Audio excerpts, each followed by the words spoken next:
le véritable rapprochement de Hachem. Alors on sait tous que physiquement, on va là-bas. Physiquement, on va se rapprocher de lui.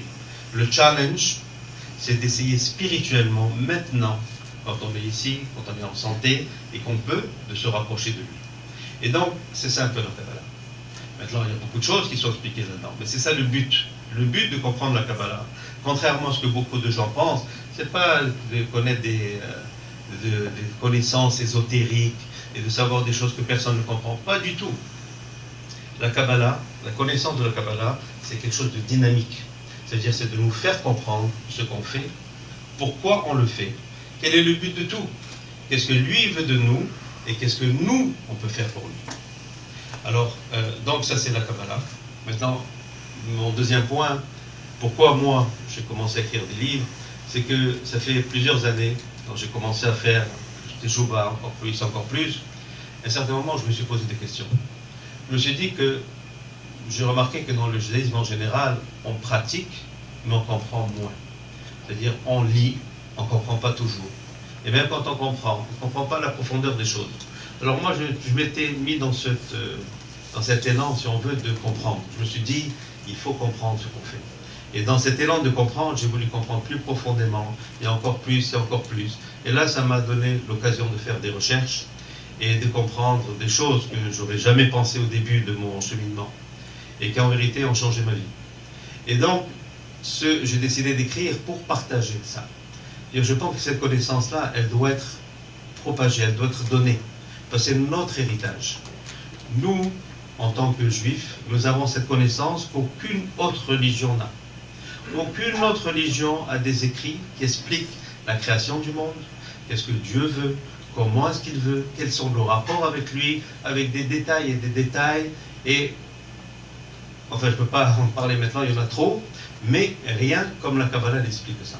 Donc je me suis dit, peut-être c'est mon apport ici, c'est d'essayer de propager et de faire connaître au plus de gens possible cette connaissance-là.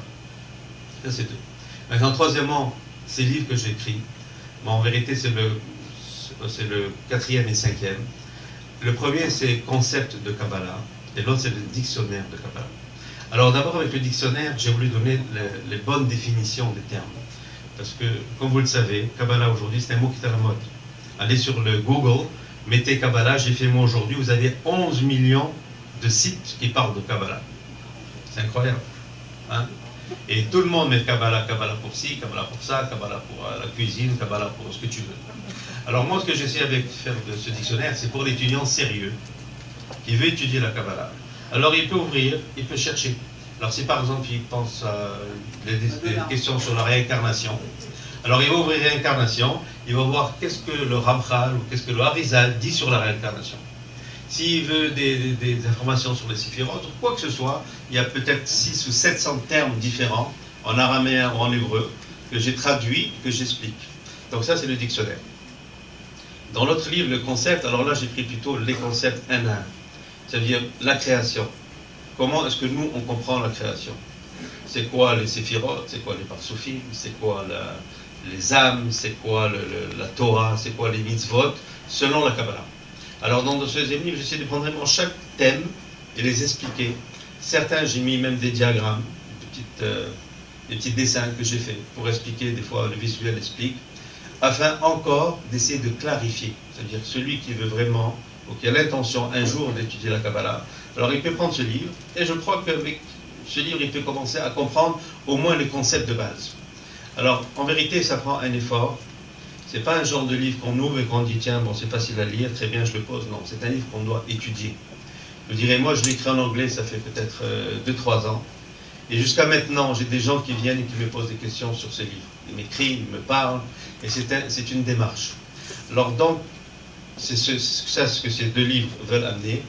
Et pour résumer, ou pour conclure, ce que je voudrais dire, c'est que ce cheminement est important. Et c'est important de le prendre. Et ces outils modestes que moi je mets à votre portée sont des outils qui peuvent vraiment vous ouvrir des portes que vous ne pouvez pas imaginer. Vous ne pouvez pas imaginer comment est-ce qu'on peut se rapprocher de Dieu en essayant de le comprendre. Et en essayant de le comprendre à lui, en vérité, on se comprend mieux à nous-mêmes. Alors j'espère que vous aurez l'occasion de les lire, les étudier. Vous avez des questions, quoi que ce soit, moi je serai toujours là pour vous répondre. Merci encore d'être venu.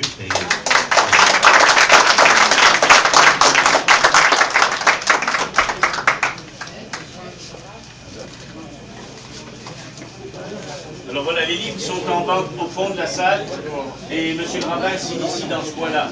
Voilà. Merci beaucoup. Bonne soirée.